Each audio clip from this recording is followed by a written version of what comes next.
Teenage பர்சனாக நீங்கள் உங்களுக்கு நார்மலாகவே சொல்ல முடியாத அளவுக்கு வந்து பாடியில் வந்து எஸ்பெஷலி ஃபேஸில் வந்து பார்த்தீங்கன்னா பிம்பிள் ப்ரெசென்ட்டாக இருக்குங்களா, அது மெடிசனில் நாங்கள் வந்து ஆக்னின்னு சொல்லிட்டு சொல்லுவோம். ஸோ ஹாய் ஃப்ரெண்ட்ஸ், எல்லாத்துக்கும் வணக்கம். நான் உங்கள் டாக்டர் எஜுகேட்டர்.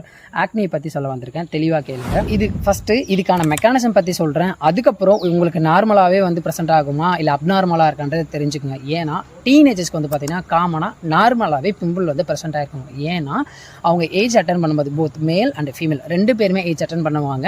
அவங்க ஏஜ் அட்டன் பண்ணும்போது அவங்க பாடியில் வந்து பார்த்தா சடனாக அந்த செக்ஸ் ஹார்மோன் சொல்லுவாங்க. இந்த ஹார்மோன் வந்து செக்ரேட் ஆகிறதுனால அவங்க ஃபேஸில் இருக்கக்கூடிய செபேஷியஸ் கிளான்ஸ் வந்து பார்த்தீங்கன்னா அடாப்ட் ஆகாதுங்க.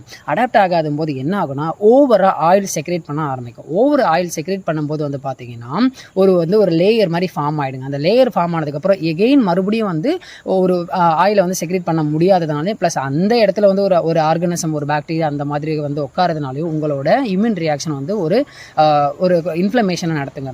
இன்ஃப்ளமேஷன் நடத்தும் போது அதுதான் வந்து பார்த்தீங்கன்னா நமக்கு பிம்பிள் அந்த ஒரு ஷேப் வந்து ஃபார்ம் ஆகும். நீங்கள் வந்து ஃபோக்கஸ் பண்ண வேண்டியது என்னன்னா, அந்த பிம்பிள் வந்து உங்கள் டீனேஜில் வந்துச்சிங்கன்னா நீங்கள் எது கண்டுக்காதீங்க, அது நார்மலாகவே கம்மியாகிடும். ஒருவேளை உங்களுக்கு நீங்கள் டீனேஜ்லாம் கிராஸ் பண்ணிட்டீங்க அப்பயும் அதிகமாக இருக்குன்னா நீங்கள் பயப்பட வேண்டிய ஒன்று. நீங்கள் டெய்லி ஒரு 2 to 3 டைம்ஸ் வந்து பார்த்தீங்கன்னா அதாவது தண்ணி மட்டுமே நார்மல் தண்ணி மட்டுமே போட்டு ஃபேஸ் வாஷ் பண்ணிங்கன்னா அந்த லேயர் சொன்னால் பார்த்தீங்களா, அந்த லேயர் கம்மியாகிடும். அப்போ ஆட்டோமேட்டிக்காக அங்கே இன்ஃபெக்ஷன் எதுவுமே நடக்காதுங்க. நீங்கள் ஒரு நல்ல ஃபேஸ் வாஷுமே வந்து பார்த்தீங்கன்னா யூஸ் பண்ணலாம். அப்புறம் நாளைக்கு பார்க்கலாம்.